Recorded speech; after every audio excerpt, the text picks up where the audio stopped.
You dated Elvis? A little bit. Tell me. He was very young and he called me madam.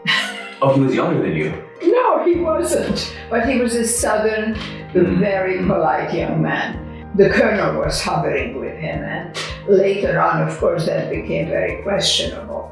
Today on the Quite Frankly podcast, one of the few remaining stars from the golden era of Hollywood that for many of us lives only in our imagination. So what about Brando? Did you ever meet Brando? Yes, we had a moment. Our first date was by the observatory, and he had a whole evening planned. He was very polite. It's only later on that I learned that he's mad as a fish. Valerie Sobel, reflecting on the glamour, but also the hardships. I don't even have the word in English or in any other language what that feels like to lose a child and really your beloved family in 1 year. And it's, oh, you are so strong. There's nothing to do with strength. Tell me more. My reaction was that I truly wanted to be alone. For 1 year and 2 months, I didn't answer my phone, which is not how most people react. She's in her 80s, I'm in my 30s, and I can't wait to introduce you to my good friend Valerie. You put me in a skirt once. Masculine. You put me in a skirt once and told me it was very masculine. You said, I've never seen a man with bad knees. It's so true. Ever since I wrote my goals down with the pen, my dreams and reality have both been blending in. I just hope that in the end, my debt don't extend me all my dividends. If it did, I'd have to keep it. I was so excited to feed you. I can't wait to eat after the interview. Oh, good, because I thought I was rejected. Perfect. Your levels look great. In case I am, I've been rejected before. I'll eat all your food after this, don't worry. Not too often, but I know. You've known rejection? I know what it feels like.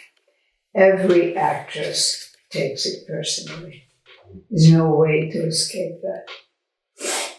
Mm-hmm. It's very wrong because it is usually not personal.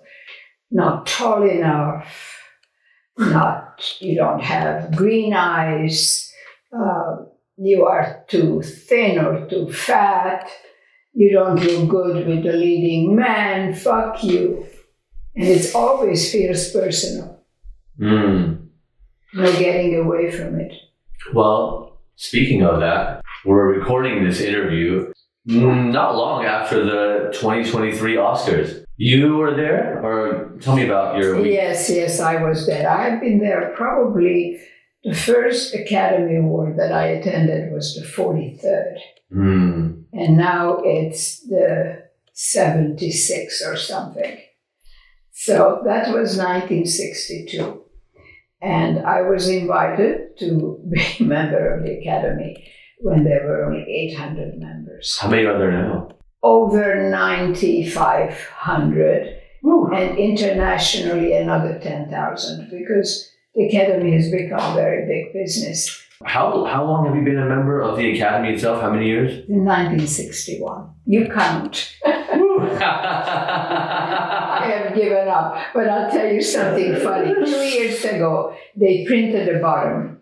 It's a bottom that you can put on. I have it here. And it said 1970. And so I called them, I said, I've been a member since 1960.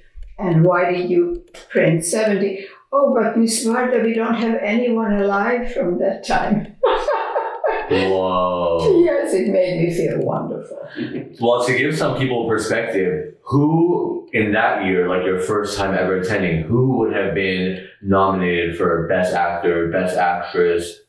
Well, you see, when you look good, but you are 83, you don't remember. It's very, very helpful. Yeah, you look like you would remember. I look like, but I don't. You could sell me the Brooklyn Bridge and I would say, oh yes, I've always wanted. Okay, well, don't tell me who would have been nominated, but who were the stars back then? Jimmy Stewart, obviously, you were in a movie with him, so who were the stars back then? Well, the classics. Clark Gable was still working, Marilyn Monroe was working. Did you ever sit next to anybody at any of those shows and be like, oh. Absolutely. I sat next to Seymour Hoffman. I sat next to J-Lo. told her nobody could pull out that Dior dress that she was wearing. Her waist was this small, her derriere perfectly in proportion, and she was very beautiful. But what is interesting about Seymour Hoffman is that I didn't talk to him at all, and he had his partner on the other side. And then he won that year, and he went up on stage and he says, "If anyone meets my mom, I want you to go and give her a big hug, because she is brought up as a single mom, 4 children." He came back, and of course I attacked him because my foundation is all about single moms. And I said, "I've never had a spokesperson. Would you be willing?" And he said, "Absolutely." Did he do it? He died within 3 months. And even though he gave me the telephone number of his gatekeeper, it was very difficult to get them. But even in that 3 months, if we would have managed for him to be the spokesperson and introduce the topic of his own single mom and what if one of her children would have been fatally ill, what would have happened, and he could visualize that. But unfortunately, he was gone. I want to get into your foundation because it's one of probably the first thing you ever told me when we met. It's like you are very adamant about making sure everyone knows about it and the mission. Yes. But before we do, I don't want to leave the topic of the Oscars just yet, because costumes, outfits, accessories, makeup, beauty. Well, which part? You are all of it. So where do we start? Well, we start with a young person who doesn't need anything on their face. They emphasize their eyes a little bit and they are done. And then later on, by the time you need to know something about makeup, you actually do, but you grow into that role. You don't start with elaborate eye makeup or lipstick. And then it's all about discernment, because some people on stage look perfection, and when you see them on the street, they have streaks of turquoise eyes. Yes. And I could, for example, an example of that is Ginger Rogers, who was exquisite. I don't know if you know who she was. Of course. So she was exquisite. She was made up by the studios and she was costumed. So I met her maybe 15 years ago before she died. And she had no clue about clothes. She had no clue about makeup. And it was such a disappointment, because you would think that you have earned some discernment after all those years of perfection. But what is that? It's like she's just used to sitting in a chair and someone dresses her and does her style. Yes. Yeah. So she on her own was not that. No, and you have to be. In fact, I can't believe it. I was 17 when I was in that movie with Jimmy Stewart. And as soon as very famous makeup artists, Max Factors of that world, and I snuck into the bathroom and took it all off, which was real, if you know the word chutzpah, because I knew nothing about nothing, but I knew that it was all wrong. This much pancake on a 17-year-old is stupid. Ages you. It's just artificial. You don't need it. You have glowing cheeks. So I took it off and no one noticed. Oh, and you didn't even replace it with anything else? No. You just went makeupless? Well, makeupless in terms of a little mascara and a little lipstick, but you were a bombshell in that movie. Are you kidding me? On the little beach in your little bikini with your big Hungarian blonde hair? How about the big Hungarian rear end? And yeah, the accent was way stronger than even now. And you jump up and he would say something like, "Oh, hello there," and like that Jimmy Stewart, and you were like, "Oh, hi." Well, the funniest thing about that is, in those days, and I understand still now, they make you do a screen test. I was in this set which had dunes of sand, and Jimmy Stewart read with me. And at the end, I walked up to him. I said, "I really want to thank you. You were very kind. Are you an actor?" No clue who Jimmy Stewart was. And that was in his heydays after his... Did he laugh or did he act stunned? No, he wasn't stunned and he wasn't shocked. He said, "You're very welcome." And I didn't find out about it later. This was after his second Academy Award. Whoa. Are you an actor? You did a movie with him after he had his second Academy Award? Yes. He was already in his probably 60s. And you were 17? I was 17. And you were his love interest in the movie or no? Oh, no, just somebody that, he was supposed to be inside making breakfast, but instead he was sitting on the beach and started flirting with that girl. So Jimmy Stewart is one, and there was also, who's that one with the blue eyes with that his line of ranch? Paul Newman. Tell me about Who's the one with the blue eyes? I mean, he only died 2 years ago. Yeah, but listen, I mean, he was a massive star, and, you've taught me this too, how history makes giants out of people. Yes, and then it does. Little by little, maybe we forget, but... and it's very unusual. Who are the people that are made into legends? Marilyn Monroe. Tell me about that. I mean, Marilyn was very well known, but not like she is today. Every drag queen is dressing in Marilyn Monroe. Elvis, my God, there are more Elvis impersonators than there are performance. It's very strange. You dated Elvis. A little bit. Tell me. Well, were the hips real? No. What? Were his hips real? I'm kidding. I would like to make that up. Yes, he was a decent dancer, and he was very young, and he called me madam. Oh, he was younger than you? No, he wasn't. But he was a southern, very polite young man. And the colonel was hovering with him. And later on, of course, that became very questionable. But he completely owned him. And he told me about how much money he contributed to the Hungarian Revolution, because that was very important to him to understand that there is a country that is so desperate, and that America has promised us to send in troops, just like what's going on with Putin, very much like that. This is the colonel said this to you? No, Elvis. Oh, Elvis did. Elvis, he says, I really feel for you. And I told him it was actually quite fun, the part of it that I was in. I was like 14 years old. And it started with the children, the revolution, until their parents came and got them and took them home. It's usually how it is. Yeah.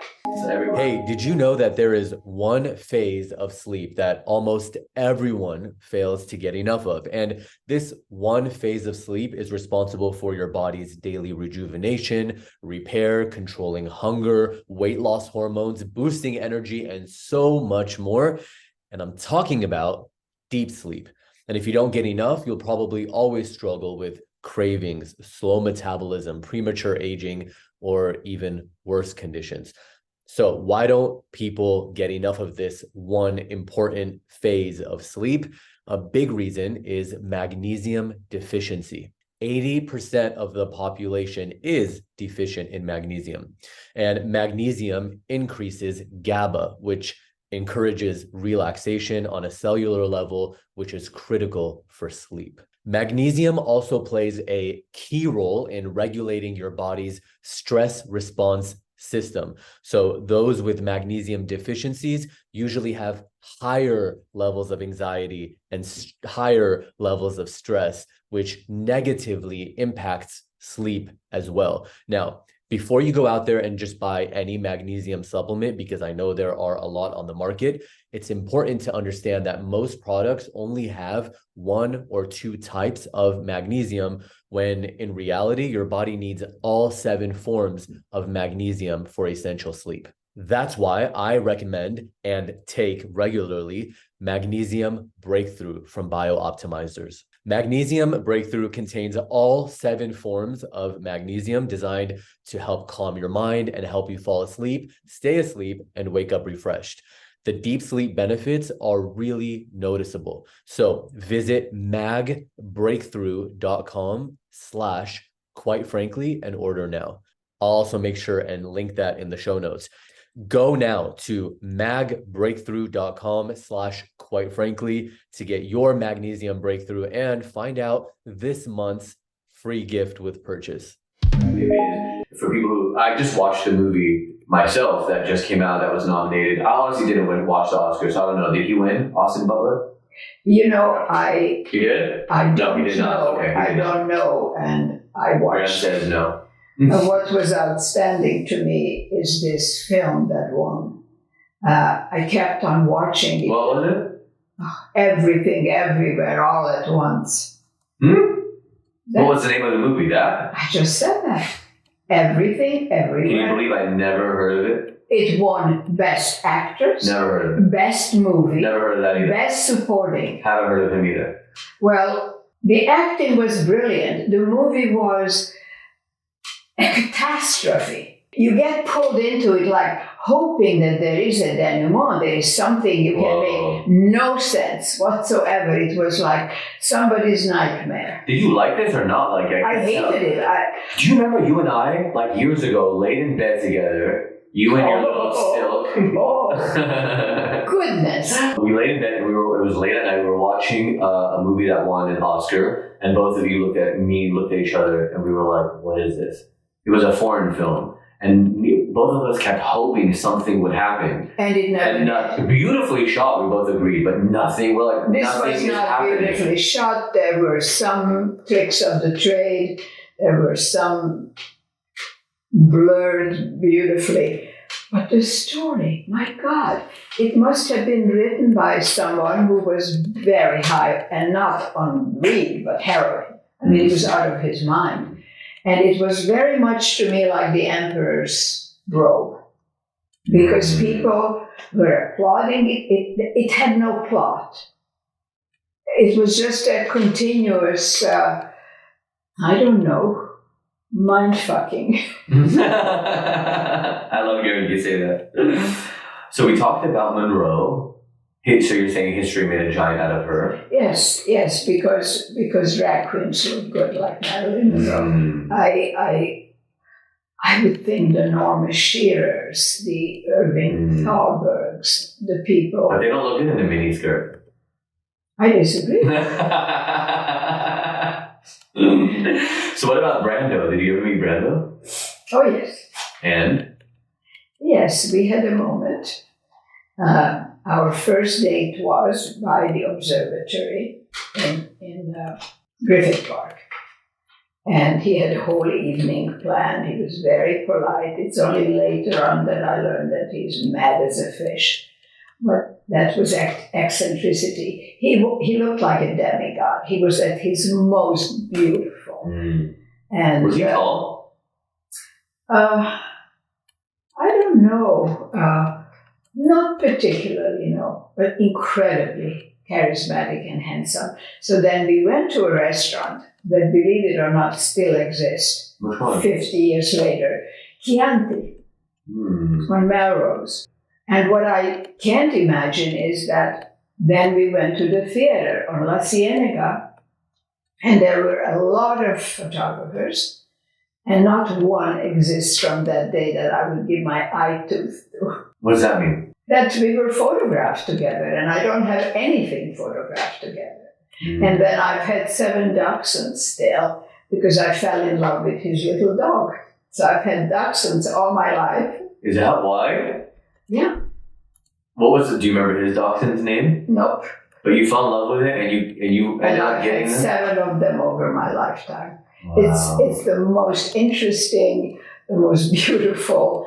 I mean, people get stuck with the same breed. I'm forgetting so obvious. You and who you were compared to. They would I remember you showed me a magazine, and you were like new in town. Bardot. The Variety, the new Brigitte Bardot, the new Zsa Gabor. Exactly. And how does that make a young Hungarian feel new to Hollywood? I thought it was crazy. Why? Oh, I don't know. I felt incredibly unaccomplished. I barely spoke English. I mean, not in an articulate manner.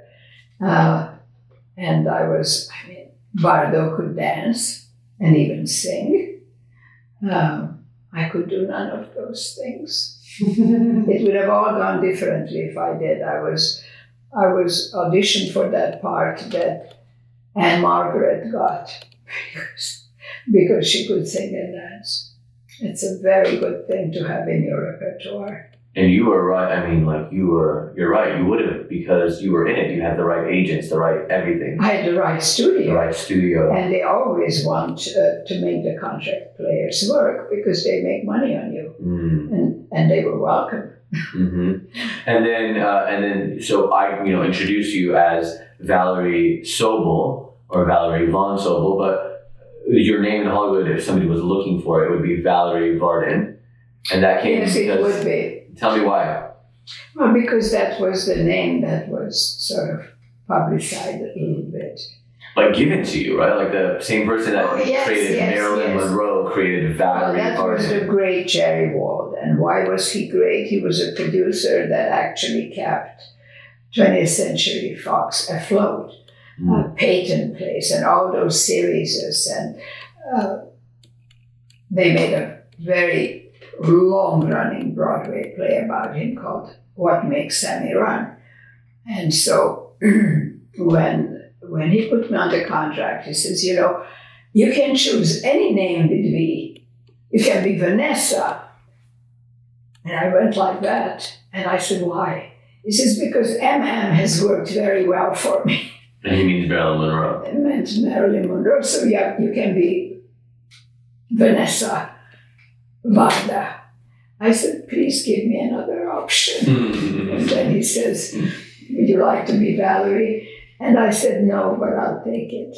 Oh, I totally forgot about that. What was your name before? Zsuzsanna. You give it to a dog. May I not call you that? Who? Me, just ever from now on.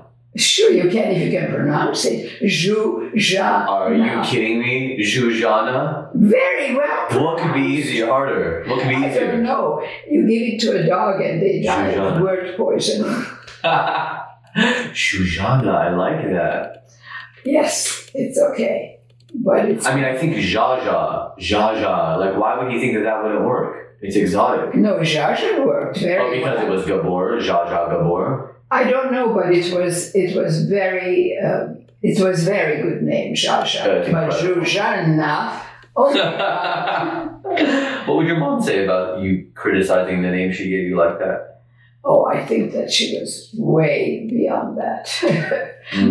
She didn't criticize me. She thought that the sun rose and set by me, which is the only thing you should do to your children, and I'm not so successful at it. Tell me about that. Well, because I know your relationship with your daughter, Simone, but I wouldn't dare put words in your mouth. There's a lot of correction going on about everything. Messiness, what she retained from 10 years of college. What is very interesting about her, how her mind works, in some arenas superior to mine. She's a top US chess player, and that is not the same brain who is good at math. It's somebody who's good at algebra, for example. And so it's the brain is fascinating, and you know best of all that so far nobody has really mapped the brain. We just did an interview a few years ago with Dr. Daniel Amen for the podcast, who's trying and doing a pretty good job of revamping that whole world. But I want to stay with Simone a little bit. Okay. So obviously appearance and makeup and everything that you do. Oh, she wouldn't bother. She wouldn't bother. But it's not interested in even you as an artist. No, she says you look pretty crazy. And when I used to pick her up at school, she says, could you just stay in the car so they don't see that I belong with you? And I said, that's possible, but why? Oh, she says, you look crazy.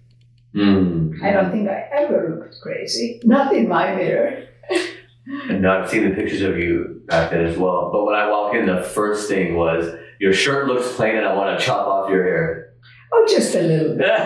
So it could be hard. I sympathize with her. Yeah. Because I'm strong. I'm like, don't you dare touch me.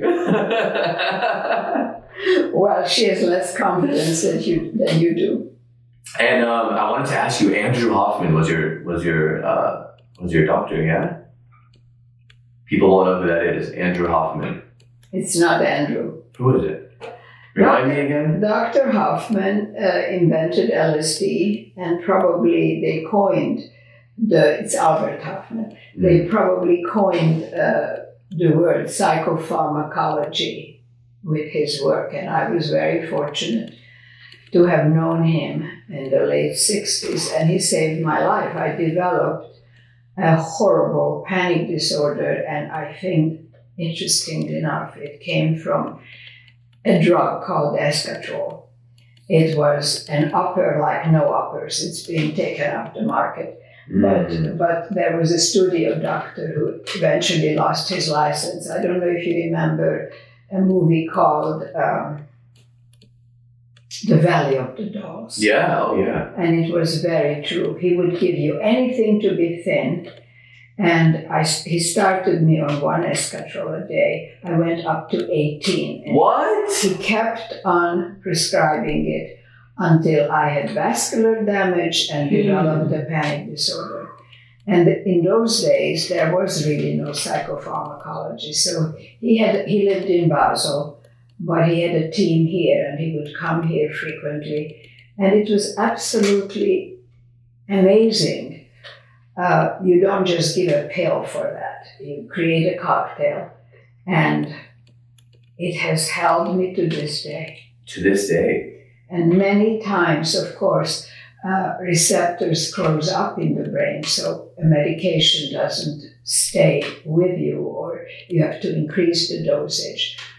But this was perfection, and Whoa. It hasn't really come a very long way. There are serotonins, there are a lot of chemicals that is on the market, but if it is not perfectly titrated for who you are, then it just creates havoc with the mind and addiction and all sorts of things. This is a very big field about mental stability these days. Children's suicides, so much going on that when we didn't have 8.5 billion people on the planet was not happening. We now have polluted water and food and air, and not every physique can actually absorb it and be balanced with them. Did you ever take LSD? No, I didn't, because of that very panic disorder. Mm-hmm. The only drug I ever took was ecstasy, and I'm sure he would have approved. And I felt that ecstasy is what you must feel like when you are dead. That's the only time I knew what unconditional love is. You love your toe, you love the wall. It's unconditional acceptance of all there is. It's a fantastic drug. And it was created for psychiatry, and I took it with my husband, and I must tell you, like 100 hours of psychiatry, we worked through whatever, in a 30-year marriage, there are always tiny conflicts, and it was usually about the stepchildren. But it was a very interesting way how we spoke our highest truth, and there was also acceptance from the other party. That's MDMA, yeah? Yes. Yeah, I've heard it's very lovey-dovey. I haven't done it. Oh, it's more than lovey-dovey. It's very cosmic. It's very noble, and you do speak your highest truth, and the person who's also high understands and is informed, because they are feeling this same acceptance and respect for I gave you mushrooms once in the mountains. Didn't do much. Yeah, I have a feeling you spit it out. I didn't spit it out, but I took a very, very small dose. I mean, small. I don't take anything because Albert Hoffman is no longer around. Meanwhile, I was upstairs in your shower laughing. Was I? I was. Oh, I remember you thinking I lost my mind. No, I knew that you were much higher on the high matrix. I want to read these lyrics to you. There's a song, speaking of, because you brought up mental health in America, there's a song, it's called A Morning in America. And look at these lyrics. I was just 11 when they said I had the ADD. I've been trying to keep up with all of these great expectations, so I keep on faking. We're secretly out of control and nobody knows it. But my mom's got a problem with oxys and she's angry because my dad's office door is always closed, but I stopped knocking because there's some things I just don't want to know. Well, oxycodone is a huge problem. A friend of mine had a 17-hour surgery and she had a recovery of 2 years. And then another 2 years just to get off. There are today doctors that specialize in pain management, and they are not all made of the same material, because my husband had a kidney transplant, and the medications that they gave him, which was almost 100, which is cyclosporine, given that it gives you clinical depression. So there is no psychiatrist on board when you have transplantation. And that's a huge mistake, because my husband's suicide wasn't the only one. Clinical depression, if you don't manage well painkillers, can take you different places. Your husband took his own life in the place that we are right now. How long ago was that? It's now 22 years, but it feels like yesterday. Mm-hmm. It took me 15 years to break the walls and making it into this interesting place that it is now. Do you think he would have liked it? Yes. Yes, he liked all my expressions, and that was wonderful, because sometimes they were very strange for those days. Today, I think there's a lot more freedom in terms of clothing. I love the street clothes that the Japanese created. Harajuku? Yeah. Are you talking about the design? The style. No, the style. It's like the Harajuku girls that... I don't know that one. I'll show you. I just love the street style. Very imaginative, very free, torn edges, and it's very, very cool, because the paradigm of Monsieur Dior, it was a certain shape, and that's what he was known for, and he basically changed the colors. He was fantastic, but very constricting. I don't mean in terms of a bustier or a corset, but just if you wanted to match the Joneses, then that's how you look. And that day is completely over. Yeah. What is it now, like Vivienne Westwood? No, now it's freedom. And therefore there are many designers that suit people. I personally see beauty in almost all the designers that are good, including, the torn edges and unfinished seams. And so it is not, okay, so you're going to be chic. Yes, I'm wearing Dior. No, not at all. But that could be nice. There's a place for that. If you're going to go meet the queen, or... I try never to wear a label that is really recognizable. You said something once. What was it? Your outfit says everything about you before you ever say a word when you walk into a room. It's true. They consider dressing as a very light subject, but it really isn't. It's an industry that supports millions of people, from textiles all the way up to millinery. But the people who buy the big G or the big CC haven't thought it through. Yeah, it's lazy. No, they want to fit in and be above. But the only way you are really above is if you know something about it and you have originality. I mean, this used to be a skirt. I put two things on it and it suddenly is a dress. I'm so glad I changed. I was wearing a shirt that had about 1,000 Versace's on it. Oh, I'm so glad. It was literally black and white, 1,000 Versace's on it. So I wore it for Dave Asprey instead. God bless his soul. I don't think he put his initials quite as often as does his sister.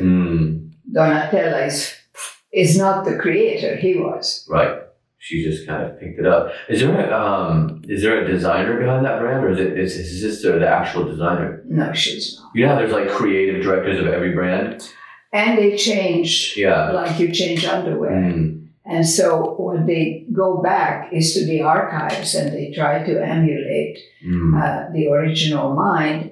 And the only one who did that really successfully was Karl Lagerfeld, who was the genius designer who emulated Chanel but never copied. And it was fresh and it was brilliant. And I can imagine that Chanel today would have done what he did with the label. It's a compliment. Oh, absolutely.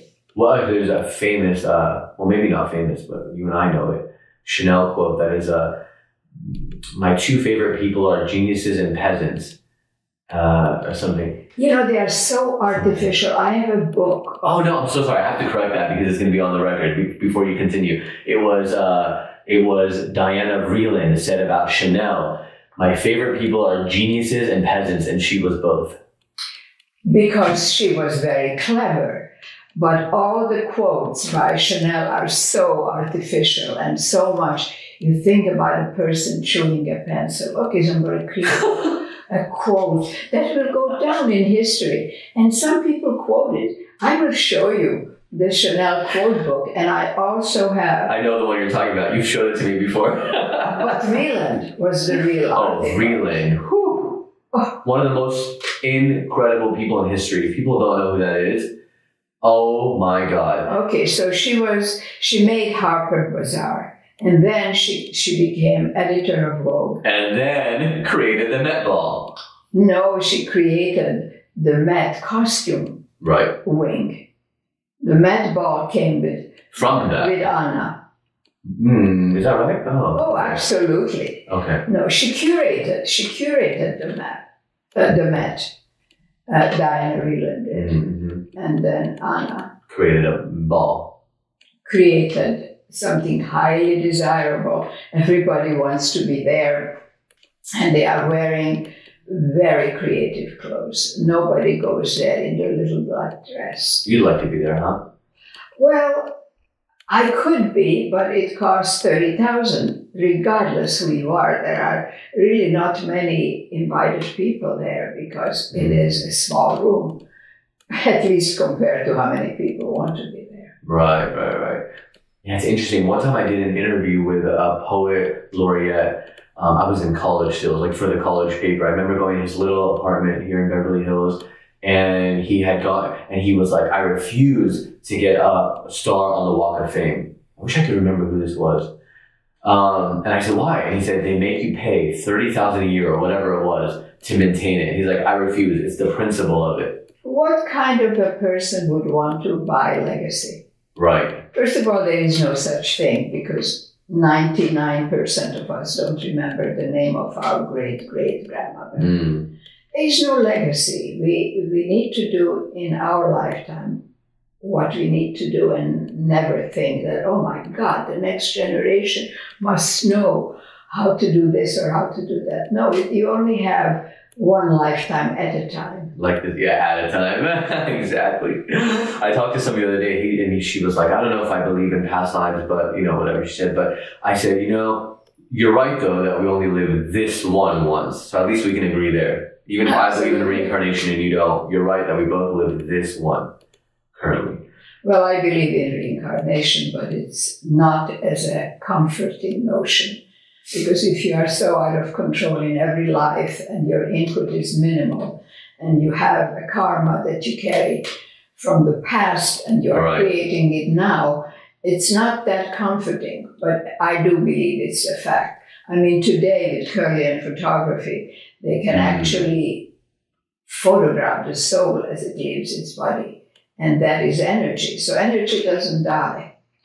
You said the soul leaving your body, and I think I want to go back to your husband who took his life here where we are now, because we kind of skipped over something really important. They were giving him, after his, first of all, at this point, we haven't even told the listeners, at this point, it's already the year anniversary of your son passing from a terminal illness. And then, your husband gets the surgery, they give him medicine that's known to cause depression, but with no support of like, hey, since we know this is a symptom is suicidal thoughts, maybe Not we should give you some suicidal thoughts.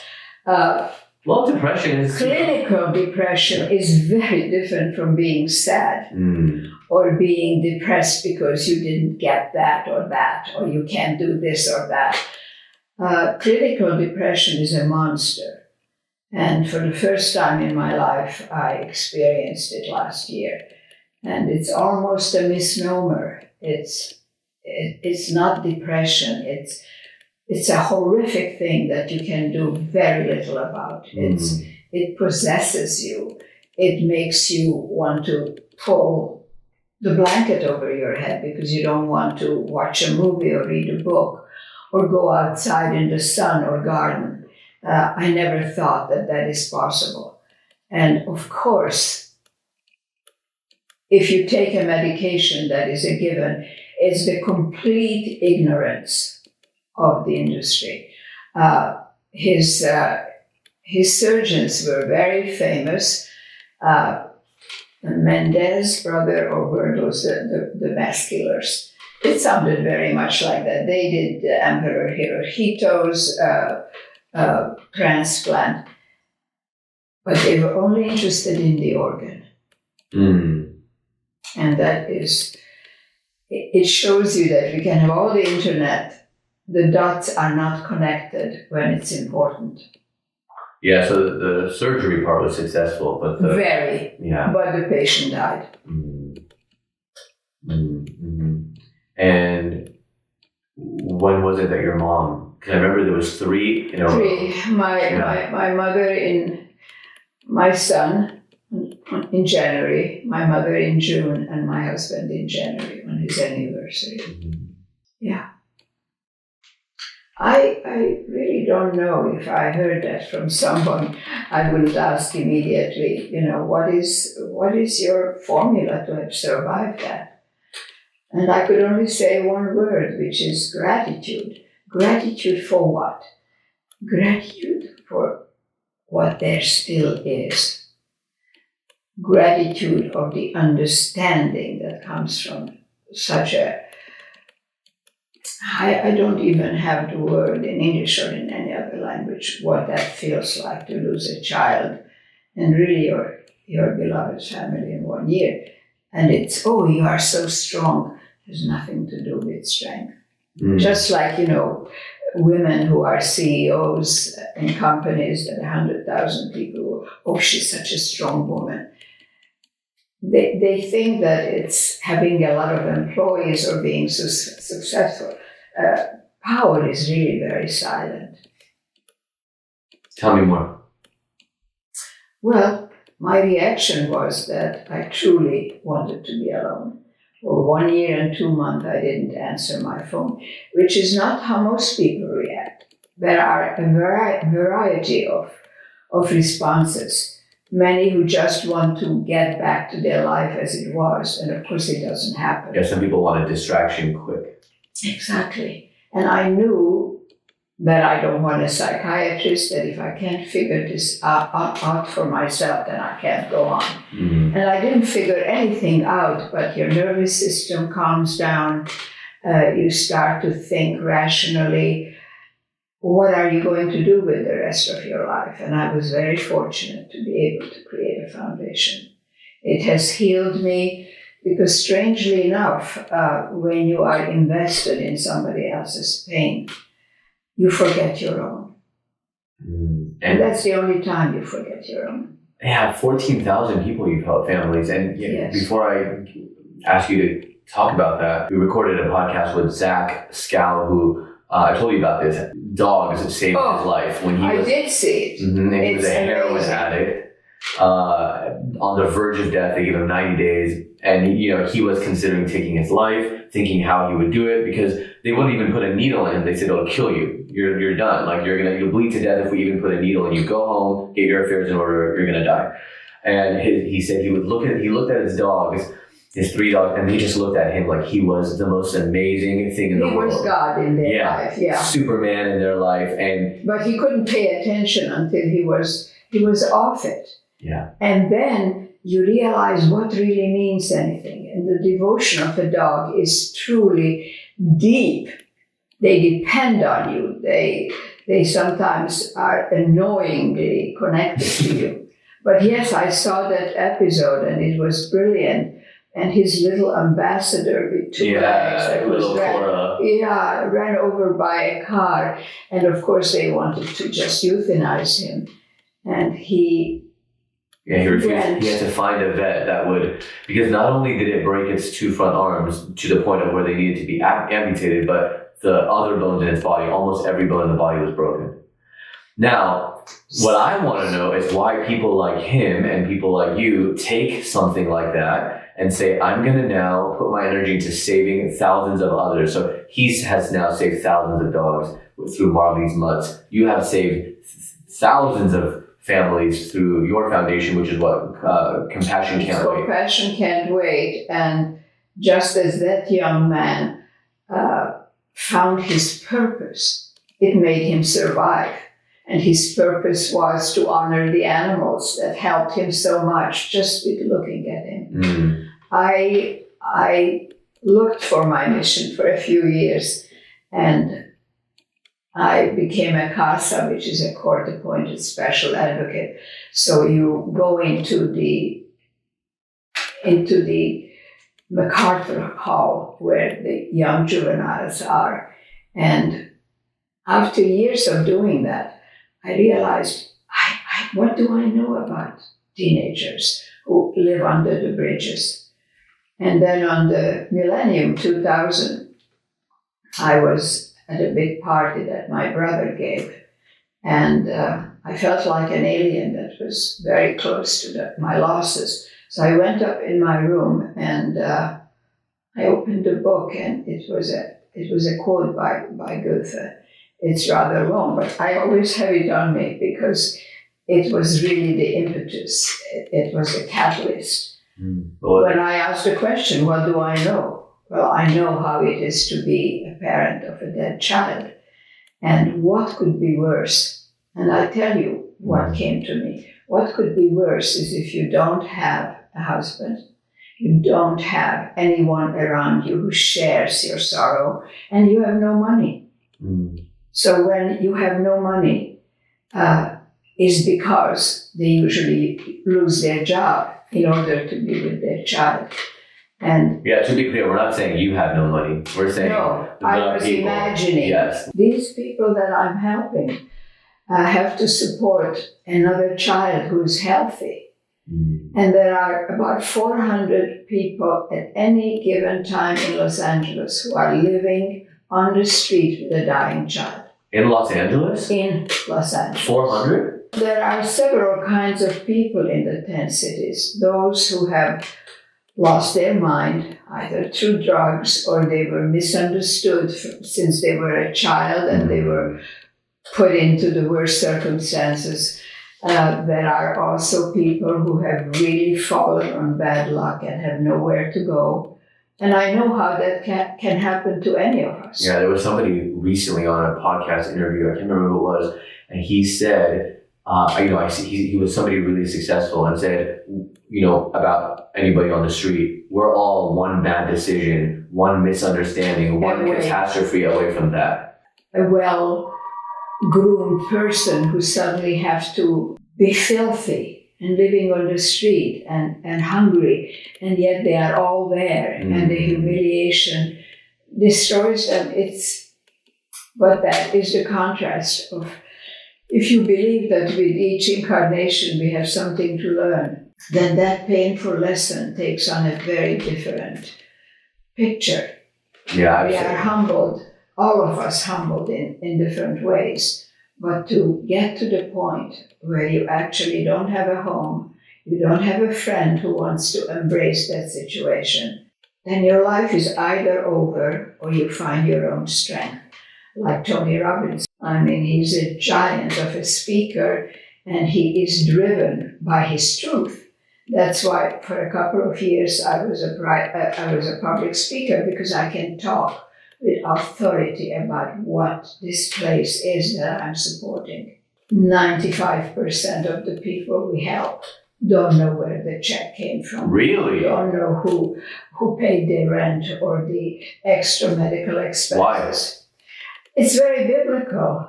Let your left hand not know what the right hand is doing. And I think that's the true essence of giving. And I thought about that a great deal. And I think it is best. You don't want gratitude. You want to help someone in that moment who is in pain. And I feel humbled to be able to do that. You know, I think maybe you let me know about a year or two ago now that you told me, you've now shifted into helping people through the grieving process. So actual parents who have lost children, you're kind of walking them and guiding them through that experience. You had to mature to a point where you open your mouth to a person in their lowest moment. And there is an app where you can put what you want to do. I get 30 or 40 requests a day for bereavement counseling. And some of them appear silly, but they are real for them. Lots of people who want to be consoled from the loss of a pet. Really? And I'm not doing that. Yeah. I have a different background with my life than to console, but pain is pain, and it's sacred ground. I wouldn't have talked to someone like that about it 20 years ago. You have to mature. Well, like, what do you say? Because there could be somebody watching now who recently lost somebody. There could be somebody right now crying, listening to this conversation as they drive to a loved one's funeral, whatever it is. What would you say to that person listening? First of all, you listen. You shut your mouth and let them express and feel safe to express it to you. And once that is established, then you ask questions. Tell me the circumstances. Tell me, do you feel guilt? There isn't a person who doesn't feel guilt. And it's horrible, because the first thing I want to do is to relieve them of their guilt. Are you powerful enough to save anyone's life? No one is. And therefore we believe in karma, that things often are meant to be, and what you do with it is not necessarily what you can. You do with it what at that moment you can do. And I don't know, like I said, many of the people we have helped, but I know a few, and I've had 2 experiences when they were holding their dying child and they died on the phone while we were in a phone conversation. While you were? While I was talking to the mother, because 90% of the people are single mothers. But going back to the bereavement, it's a magnificent thing to do. I charge very little, and I always explain I am charging because anything that is given for free, there is no respect. And True. And my time is valuable, but I always...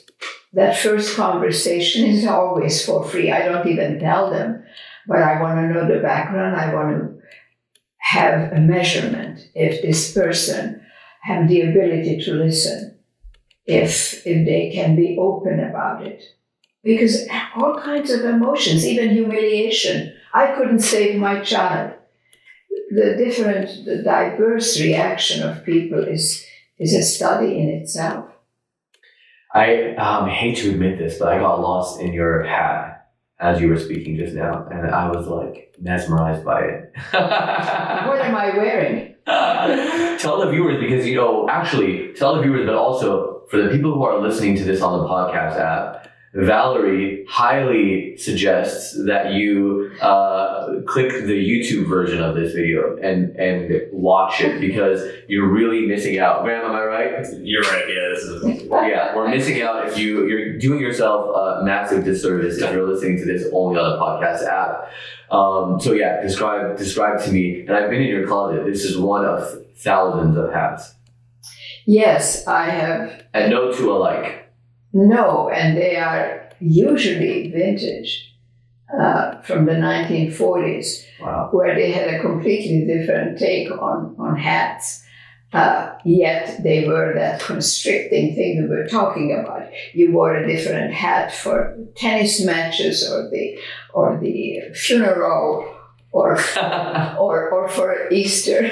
I feel like I'm missing out. I want to add something to this interview of me wearing something of yours. Oh, you can. What should it be? Glasses? A hat? A monocle? A crown? I can give you a tricorn that used to be worn in the... Let's do it. It'll cover up the hair you This made. is a tricorn. What is? That hat. Oh, the hat on...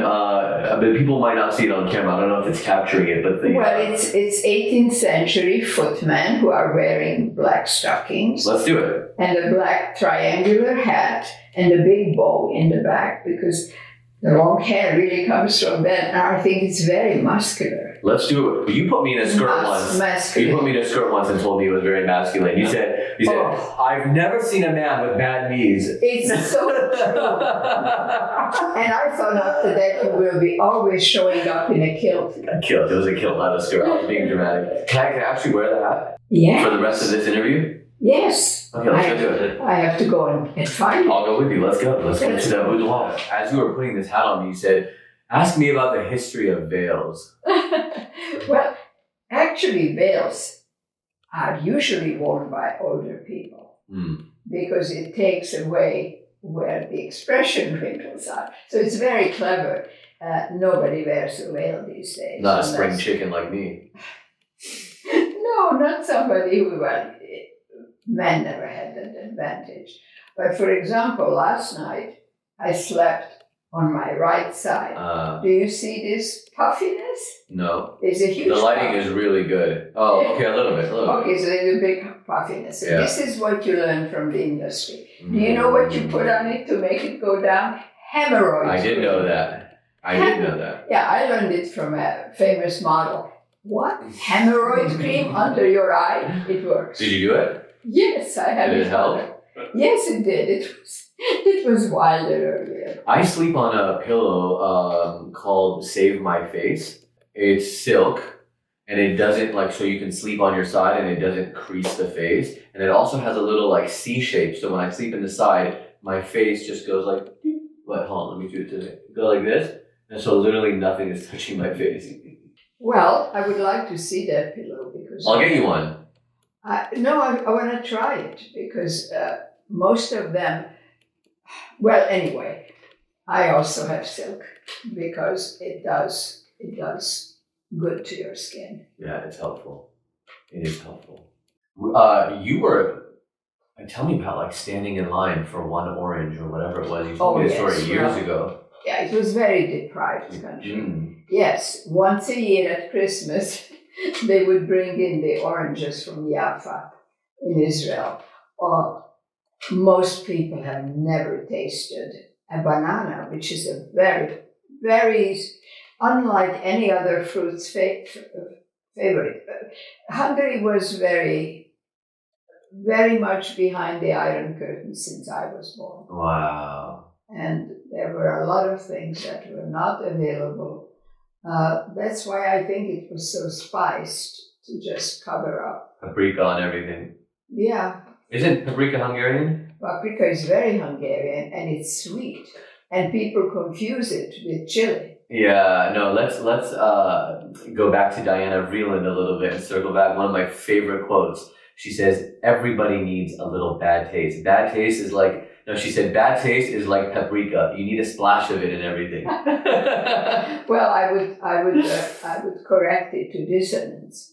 When you are wearing an outfit and there isn't something weird, like stripes go with flowers. It's just a thing that you observe over the year what works. And yes, you put a little paprika or whatever you call that dissonant color or shape. Hallelujah. Amen. Amen. It was wonderful chatting with you because we think in many things alike, especially when it comes to health and all the things that are going around health. And that kind of interest, unfortunately, you can't give to everyone. I wish everybody would be interested in their health, but there are people who have painted themselves into corner. Think about a truck driver who sits still for 12 hours and then goes to a truck stop. Well, let me tell you something about a truck driver, because I did it, when I was doing my third eye videos on YouTube. There was one that I shot in Utah, in Park City. It was somewhere in Utah, and this place had people. We would tape their eyes shut, blindfold them on top of that, and not only could they see everything, they were doing karate. They were doing obstacles. They were, they would have like a Nerf gun, and they would have to hit different targets in my hand, and they always got it right. One of the main guy, he was like the main guy. He was one of the first. He was the pioneer in this school. He was a truck driver, and he learned this technique. And Matt, I'm like, I would never. I told him, I said, I'm going to be honest with you. I would not look at you, a truck driver. He didn't look healthy. He was not the picture of health in any way. Like you said, sitting down for hours, probably eating truck stop food. And I said, when do you practice? He said, when they're loading up my truck, because it takes hours to load it. I'm meditating for hours in the front seat. And he had opened his third eye. And I said, I would not ever I would stereotypically judge and not imagine that you would be somebody who has an open third eye. That is a wonderful story. On the other hand, if you have your third eye open and you have the consciousness, then you will expand your knowledge, and they will know that a sedentary life, if you do isometric exercises while you are driving. What are those? It's contraction of muscles and letting it go. You can actually build a body by isometrics. You know what's interesting about that? My dad had a pre-diabetic. There's this thing that they discovered, which is that if you hold jet fighters, this was actually where they found it, had like perfect heart rates, and or whatever that is, HRV, I guess, that they're measuring. And what they realized is the way they had to grip the joystick, where it wasn't too firm, but it wasn't too light, like this perfect pressure. It's interesting. Was doing something. This is to their pressure. isometrics. Yeah, so they actually created something where it how you hold it, and it buzzes if you loosen the grip or tighten it too much. And that way it gets you back. Yeah. And it was very fashionable about 30 years ago, which was yesterday to me. And they even came out with isometric gloves, which is absolute nonsense, but the industry was making money out of whatever was fashionable. Tightening yourself. Wow. And letting they do that go. in Kundalini a lot. You tighten and then let it go. Tighten and let it go. There you go. These things are cyclical, and if you can pull it all together, you can call yourself a person of knowledge. A person of curiosity. I think it's the most blessed thing of all. And if you can give that to your children, it's the greatest gift. Curiosity. You never stop learning. You never stop respecting different things, or give them at least a run for their money. Because somebody says something you've never heard, you either dismiss it or you go deeper. Well, Miss Sobel, Varden, you've lived so many lives, so many chapters. Thank you for this one. And I thank you, Mr. Elaridi, for asking such leading questions. Namaste. Always. Namaste.